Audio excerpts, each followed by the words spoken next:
ఇప్పటికైనా మేము డిమాండ్ చేస్తా ఉన్నాం మీరు కాంగ్రెస్ పార్టీ ఎలక్షన్ మేనిఫెస్టోలో ఇక్కడే ఉంటుంది శ్రీధర్ బాబు, ఆయనే రాసిండు మేనిఫెస్టో. శ్రీధర్ బాబు, నువ్వు కూడా కార్మికుల ఓట్లతోనే గెలిచినావు. నువ్వు మేనిఫెస్టోలో రాసినావు డిపెండెంట్ ఉద్యోగాలు ఇస్తా అని మాట ఇచ్చినావు. వెంటనే డిపెండెంట్ ఉద్యోగాలు ఇస్తాం, వారం వారం మెడికల్ బోర్డు పెడతాం, ఇండ్లకు పట్టాలు ఇస్తాం అని శానా రాసినావు కదా. ఒక్కటన్నా చేసినావా శ్రీధర్ బాబు గారు? ఒక్కటన్నా ఇచ్చిన వారు అడుగుతున్నా.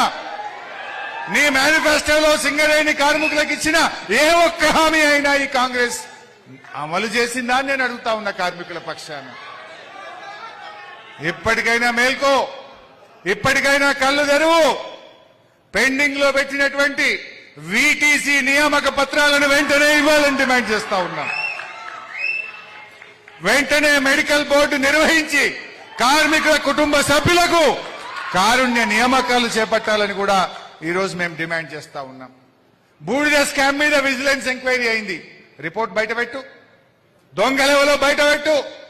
ఎందుకు విజిలెన్స్ రిపోర్ట్ బూడిద స్కామ్ బయట పెట్టలేవు అని నేను అడుగుతా ఉన్నా.